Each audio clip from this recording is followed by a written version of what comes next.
Hello students, this is your Kailash और मैं आप सभी का स्वागत करता हूं हमारे इस प्यारे चैनल एमएससीआई में। तो चलिए बच्चों, आज के इस लेक्चर को आगे बढ़ाते हैं और आज हम लोग कर रहे हैं इलेक्ट्रोस्टैट 3। जी हां, जिसमें बच्चों लोग पढ़ने वाले हैं Coulomb's law in vector form. क्या पढ़ने वाले हैं? Coulomb's law in vector form. बच्चों सबसे पहले ये ध्यान से समझिएगा, जब भी किसी को वेक्टर फॉर्म में रिप्रेजेंट किया जाता है तो सबसे पहले हम लोग उसका डायग्रामेटिक रिप्रेजेंटेशन के बारे में बात करते हैं। हम लोग यहाँ पे सबसे पहले क्या किए, ये रहा हमारा y एक्सिस, ये रहा हमारा x एक्सिस और ये बच्चों इस पॉइंट को हम लोग क्या मान लिए हैं, ओरिजिन। तो बच्चों ओरिजिन से ठीक यहाँ पे ध्यान से देखिए, एक चार्ज q1 है जो r1 पोजीशन वेक्टर पे है। बच्चों ओरिजिन से ठीक है दूसरा चार्ज q2 है जो r2 पोजीशन वेक्टर के डिस्टेंस पर है। बच्चों अब हमको करना क्या है, इस q1 के कारण इस q2 पे लग रहे फोर्स को निकालना है। तो सबसे पहले यहाँ पे ध्यान से देखिएगा, हम लोग पढ़ रहे हैं Coulomb's law in vector form, जिसमें लोग क्या देखेंगे, इस q1 के कारण इस q2 पे लग रहा फोर्स, और वो भी बच्चों कौन सा फोर्स, कूलम्ब्स फोर्स, जो कि हम लोग पिछले क्लास में देख चुके हैं और आप कहीं ना कहीं जानते होंगे अगर आप पिछला वीडियो नहीं देखे हैं तो अब इस फोर्स को किस में निकालना है, वेक्टर फॉर्म में। तो बच्चों सबसे पहले हम लोग क्या करेंगे, q1 से q2 तक एक और सबसे पहले यहाँ पे ध्यान से सुनिएगा, एक और वेक्टर ड्रॉ कर लेंगे, एक और एरो या एक और आप लाइन कहिए वो ड्रॉ कर लेंगे, और वो हमारा क्या होगा बच्चों, q1 और q2 को मिलाने वाली लाइन इसको हम लोग क्या दिए, r वेक्टर। तो बच्चों ये r वेक्टर होता क्या है, ये r वेक्टर होता है r2 vector minus r1 vector. बच्चों ये r वेक्टर क्या होता है, r2 vector minus r1 vector.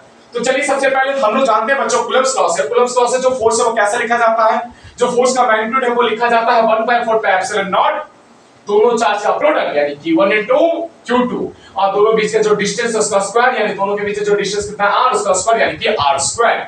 तो बच्चों कूलम्ब्स लॉ को सबसे पहले अगर हम लोग जानते हैं, कूलम्ब्स लॉ से जो कूलम्ब्स फोर्स लिखा जाता है वो क्या होता है, मॉड की बच्चों ये मॉड इसका क्या बता रहा है, मैग्नीट्यूड को रिप्रेजेंट कर रहा है, is equals to 1/4 pi epsilon naught q1 q2 by दोनों के बीच का डिस्टेंस r स्क्वायर। बच्चों अगर इसको सबसे पहले तो आप यहाँ पे ध्यान से सुनिएगा, ये क्या है, ये कूलम्ब फोर्स का मैग्नीट्यूड है। हमें चाहिए क्या, हमें पूरा का पूरा आप कह सकते हैं उस फोर्स को, ये तो सिर्फ मैग्नीट्यूड है, फोर्स जब ये एक वेक्टर क्वांटिटी है उसको पूरे के पूरे वेक्टर फॉर्म में रिप्रेजेंट करना चाहते हैं, तो मैग्नीट्यूड तो हो गया है, साथ ही साथ बस क्या लिखना है, डायरेक्शन।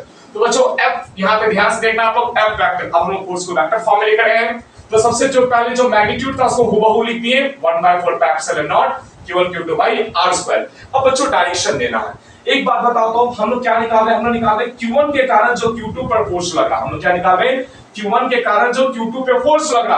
तो बच्चों इस फोर्स का डायरेक्शन किधर है, q2 की तरफ, किसकी तरफ, q2 की तरफ होगा। q1 के कारण अगर q2 पे हम लोग यहाँ पे निकाल रहे हैं फोर्स, तो बच्चों तो q1 और q2 दोनों में देखा जाए तो दोनों के दोनों कैसे हैं, लाइन चार्जेस है, तो q1 q2 पे कहां फोर्स लगेगा, उधर की ओर, q1 और q2 को जो लाइन ज्वाइन करेगा उसी लाइन पर फोर्स लगेगा, लेकिन कहां, बाहर की ओर, कहां बच्चों, बाहर की ओर, कहां बच्चों, बाहर की ओर। तो डायरेक्शन अगर लिखना होगा तो डायरेक्शन कैसे लिख सकते हैं, r कैप। तो बच्चों यहाँ पे देखो डायरेक्शन के लिए ये तो मैग्नीट्यूड था, इसमें हम साथ साथ यहाँ पे क्या कर दिया, डायरेक्शन को इंडिकेट करने के लिए r कैप। तो बच्चों आपको पता है, आप कहीं ना कहीं वेक्टर पढ़े हैं, जैसे कि a कैप क्या बताता है, a वेक्टर के डायरेक्शन को इंडिकेट करता है a कैप। तो एक आपको कैसे लिखा जाता है, a vector by mod a, कैसे लिखा जाता है बच्चों, a vector by mod a। तो उसी तरीके से हम लोग क्या किए, f vector is equals to 1/4 pi epsilon naught q1 q2 by square, और ये जो बच्चों r कैप था इसको कैसे लिख देंगे, r vector by mod r। अब इसको आपस में मल्टीप्लाई कर दीजिए, r स्क्वायर इनटू r क्या हो जाएगा बच्चों, देखो ये r स्क्वायर है, ये भी मैग्नीट्यूड में लिखा गया है, और ये r वेक्टर है बच्चों, ये भी मैग्नीट्यूड ही है, तो आपस में मल्टीप्लाई हो सकते हैं, तो r square into r, r cube, जी हां, और ये r वेक्टर यहां पे लग गया, यानी बच्चों f वेक्टर इक्वल्स टू क्या गया, 1/4 pi epsilon naught q1 q2 by mod r का क्यूब इनटू r कैप। तो बच्चों सबसे पहले यहां पे ध्यान से देखिएगा क्या समझ आया, जो फोर्स है उसको हम लोग कैसे लिख सकते हैं वेक्टर फॉर्म में, कि q1 q2 by mod r vector का क्यूब इनटू r वेक्टर। ये हमारा क्या गया, force in vector form, coulomb force in vector form, coulomb force in बच्चों वेक्टर फॉर्म। तो यहां पे ध्यान से देखिएगा हम लोग किए क्या, f वेक्टर इक्वल्स टू सबसे पहले ये मैग्नीट्यूड था जो कि हम लोग कूलम्ब्स लॉ में पढ़ चुके, उसको वो लिख दिए।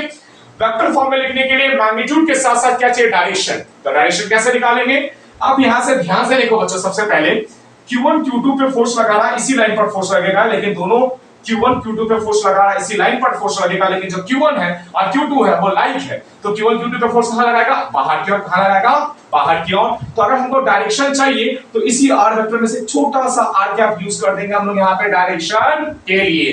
बच्चों आर कैप को क्या लिखा जा सकता है, R vector by mod R. Okay no problem. इस मॉड आर को आर स्क्वायर से मल्टीप्लाई करो, क्या आ जाएगा मॉड आर का क्यूब, और ये रहा आर वेक्टर। तो क्या बच्चों force Coulomb force vector form में क्या गया, 1/4 q1 q2 by mod R का क्यूब इनटू आर वेक्टर। जी हां बच्चों, तो यहां पे ध्यान से सुनिएगा, तो हम लोग ये कंक्लूड कर चुके हैं कि जो फोर्स है 2 पर 1 के कारण, यानी जो फोर्स है 2 पे 1 के कारण वो क्या होगा k q1 q2, और बच्चों नीचे हम लोग क्या लिखे मॉड r का क्यूब। देखो r वेक्टर को क्या लिख सकते हैं, r2 r1। जी हां, तो बस इस r वेक्टर की जगह पर हम लोग क्या लिख दिए, r2 r1 और ऊपर बच्चों r वेक्टर। तो force Coulomb force in vector form, यानी फोर्स ऑन 2 ड्यू टू 1 कितना आ गया, k q1 q2 by mod r2 r1 vector का cube into r vector.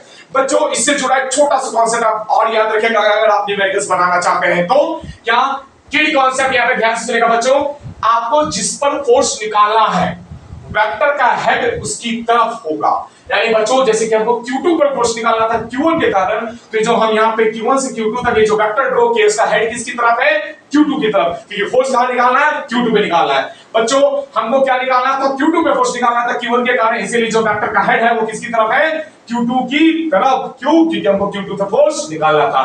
I hope बच्चों कि ये जो आपको बताया गया Coulomb's law in vector form, force को कैसे हम लोग वेक्टर फॉर्म में लिखते हैं, पूरा कंप्लीट। तो अगर ये आपको समझ में आया हो तो बच्चों तो यहाँ पे ध्यान से सुनना, आप इस पे बेस्ड अच्छे खासे क्वेश्चन इसके बाद की वीडियो में हम लोग करने वाले हैं। फिलहाल इतना के लिए थैंक यू।